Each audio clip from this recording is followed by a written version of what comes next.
Is it really possible to go from feeling uncomfortable in your own skin to feeling strong, confident, and genuinely healthy in just 6 months? I used to scroll through those transformation photos online and think, no way, it felt like a marketing gimmick. Something for people with superhuman discipline or amazing genetics. For the longest time, I thought the problem was me. I told myself I was lazy, that I lacked willpower, that there was just something fundamentally wrong with me that made it impossible to stick to a plan. So I did what most of us do. I went online and searched for the hardest, most brutal workouts I could find. Insane HIIT routines, challenges that promised a six-pack in 7 days, cardio sessions that made you sweat until your soul felt like it was leaving your body. And you know what? It was pure misery. I dragged myself through these workouts, feeling completely defeated before I even started. It wasn't empowering, it was punishing. My knees started to ache constantly. I was so exhausted all the time that I could barely function at work or enjoy my evenings. And the most frustrating part?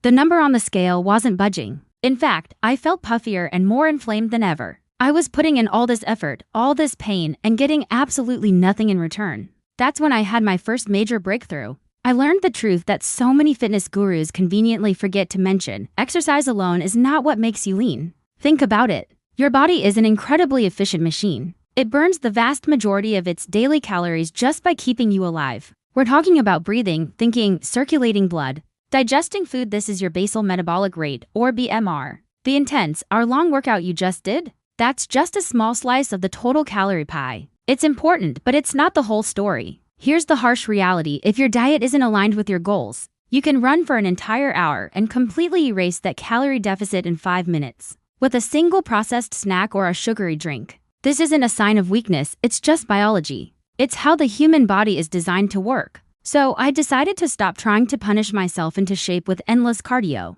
I shifted my focus away from burning off calories and onto the thing that truly matters: what I was putting into my body. And this is key: I didn't start eating less food. I started eating smarter food. My new mantra became nourishment over restriction. I dramatically increased my protein intake with things like chicken, fish, eggs, and Greek yogurt. I loaded up on fiber from vegetables, fruits, and whole grains. I incorporated healthy fats from avocados, nuts, and olive oil at the same time. I consciously reduced the obvious culprits, added sugar and empty, processed carbs that just left me feeling hungry an hour later. The change was almost immediate.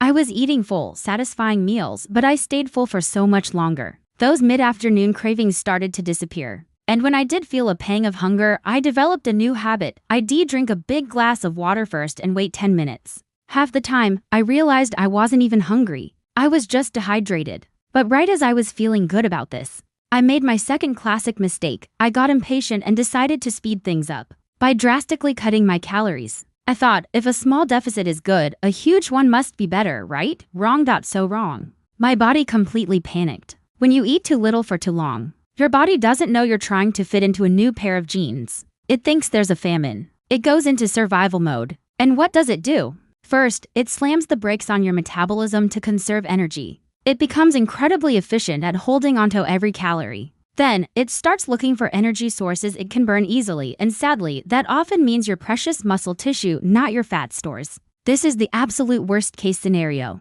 You end up feeling weaker, looking softer even if the scale goes down, and your fat loss completely stalls. The solution wasn't to starve myself. It was to eat enough food, especially enough protein, to signal to my body that it was safe, well-fed, and could afford to let go of its fat reserves. This led me to the next piece of the puzzle, the one that truly changed my body composition. Muscle is not bulky. Muscle is metabolic. This is so important. A pound of muscle burns significantly more calories at rest than a pound of fat. So, the more muscle you have, the higher your resting metabolism, meaning you burn more calories just sitting on the couch. I stopped thinking about just shrinking my body and started focusing on building it. I embraced strength training. This doesn't mean you have to become a bodybuilder. It could be lifting weights, using resistance bands, doing Pilates, or even bodyweight exercises like push-ups and squats. The key was consistency, not intensity. I aimed for just 2 to 3 sessions a week. I'd work my muscles, then give them proper time to rest, recover, and grow stronger.